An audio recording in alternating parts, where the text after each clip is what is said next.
Your line has been unmuted. Hey Luis, how's it going?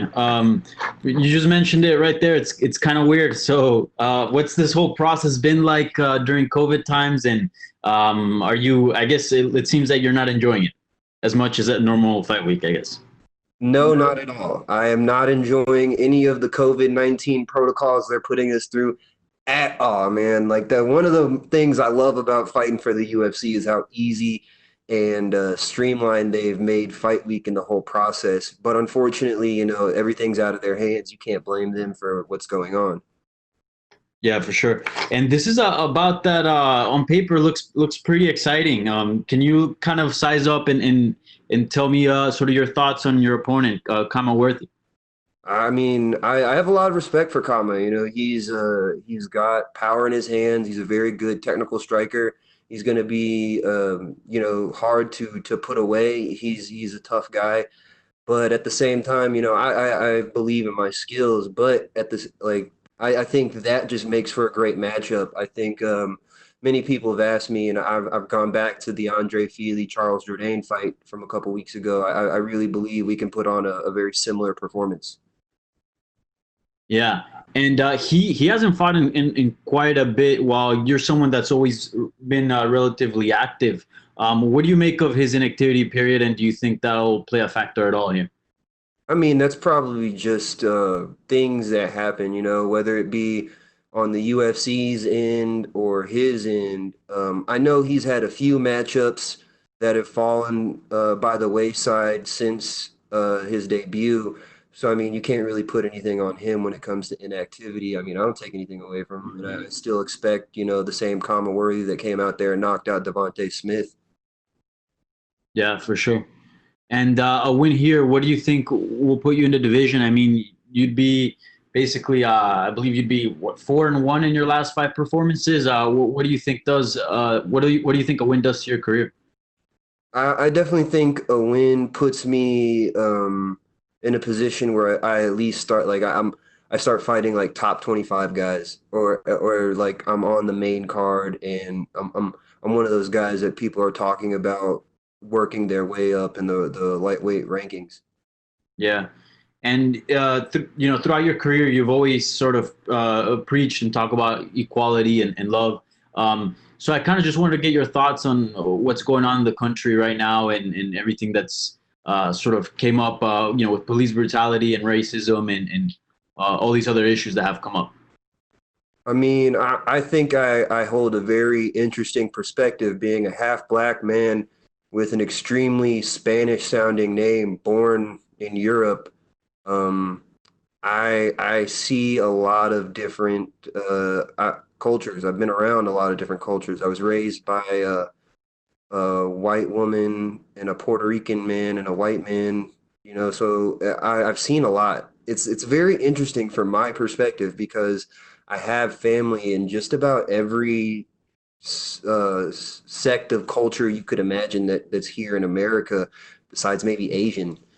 And it's really hard for me because I see some sides of my family that just don't understand and don't get the way other sides feel, and yet they can look at me and not see me as a black man. They just see me as their family member. You know what I mean? Mhm. It's just complicated. It's a complicated situation we're in. I mean, once again, I'm an MMA fighter, and I do not believe my opinion on any of this really truly matters, though. Yeah, but like you said, you've always been someone that sort of preached again equality and love. Does your message during these times become stronger? Do you just keep that up? How do you proceed on that end? Without a doubt. I mean, this is one of the few times I really do wish I was able to bring the world flag out with me. Unfortunately, we still haven't been able to figure that out. But that is something that really does it resonates with me. I really do wish I could bring that flag out and preach that message. It doesn't mean I can't. I don't need the flag to do it. But at the same time, my message is still the same, man. We need to come together as a human race. Yeah, for sure. And is that due to I guess Reebok policies or why can't you bring out the flag? I have no idea, to be quite honest.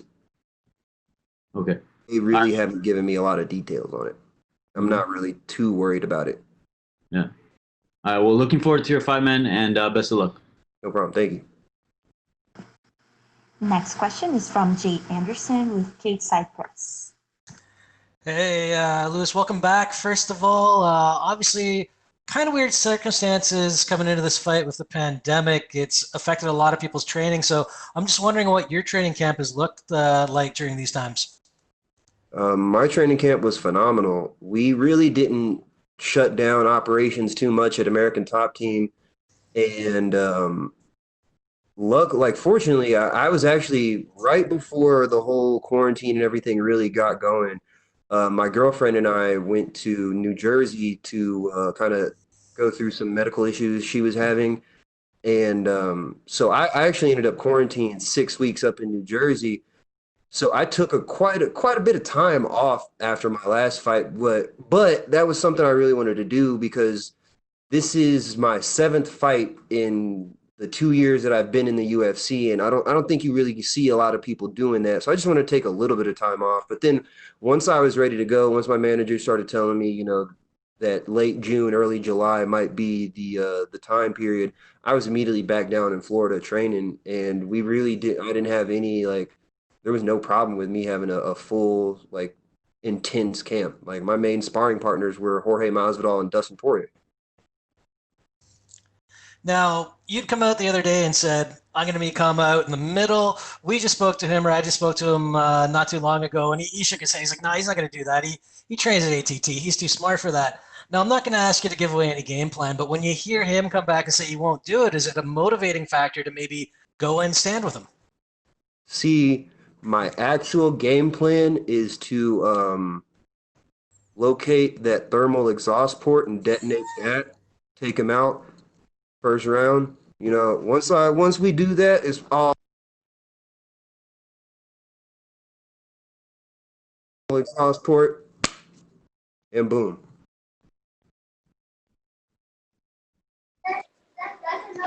Michelle, can you hear me okay?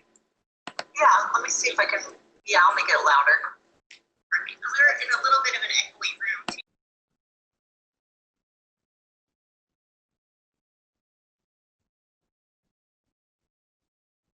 What's up?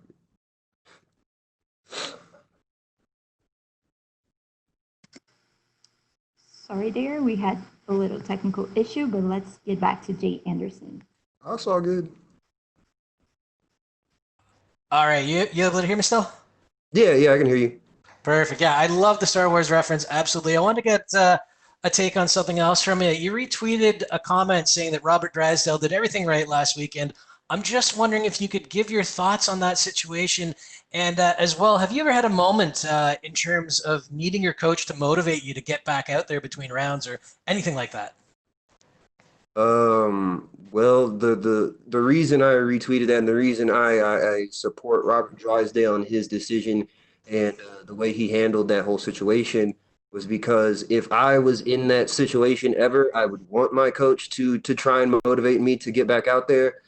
However, that's never been something I've needed. I've never needed to my coaches to motivate me to go get back out there. It's never been a thought to me in between rounds not to go back out there and fight as hard as I can.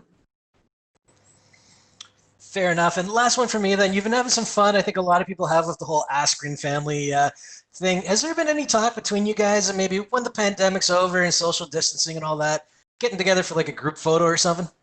That would be pretty dope. I mean, Chase Hooper and I have talked about training together. I want to get him out to Florida, so hopefully we can work on his striking. But other than that, nothing like too formal. But that would be pretty interesting, or at least like maybe at a UFC event we're all at. That'd be nice.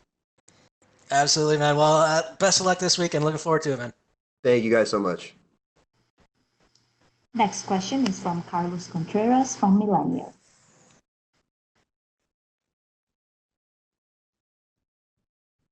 Hey Luis, can you hear me there? Yes, sir. You was just mentioned about that you wanted to fight someone in the top 25. You have any names? Because besides of that loss with Matt Frevola, that was a split decision. You've been in a really good run right now. I can't really think of any names per se off the top of my head, but there have been quite a few lightweight fights, but in the past these past events, and pretty much anyone that's gotten a win here recently.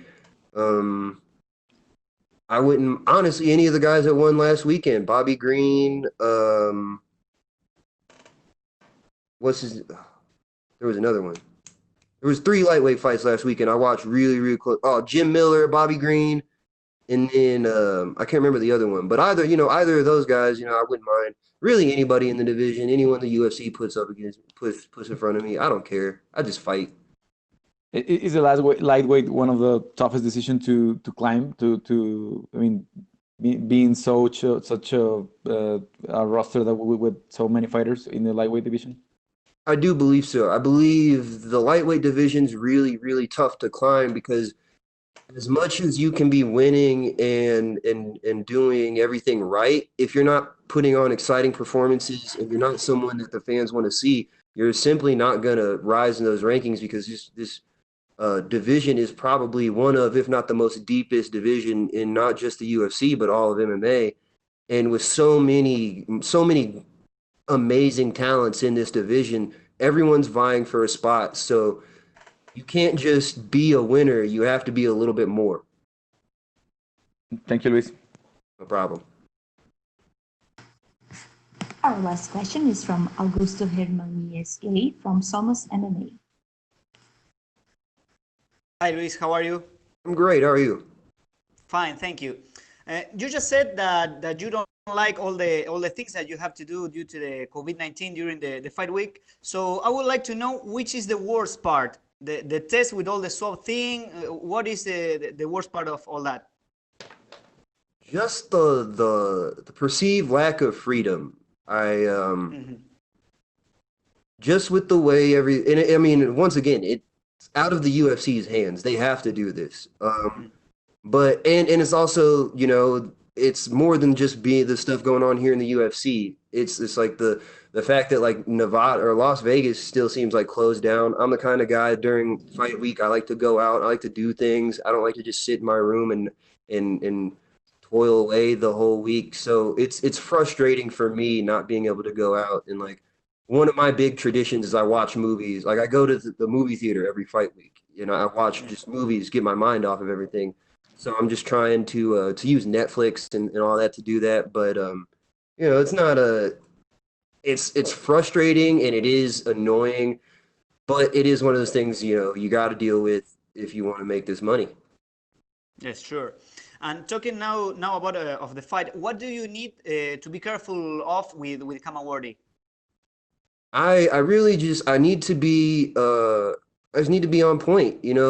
He's really good. He's a good striker. We're both very good technical strikers, and he's got power in his hands. He showed it. So I just need to be aware of everything he's presenting me and be aware and have my defenses, ready at all times. I usually do. I keep my hands up. My head's always moving. I'm very confident that, as much as he thinks I'm gonna go in there and make this grappling fest, I'm very confident in my ability on the feet. How do you feel about performing in an empty arena? I fought on the Ultimate Fighter, so it really doesn't mean a thing to me. Okay. And what about the smaller cage? Which one do you prefer? Once again, in the Ultimate Fighter, we fought in the 25-foot cage, and I fought in a 20-foot cage for Shamrock FC before. I fought in a boxing ring that was like smaller than the room I'm in right now.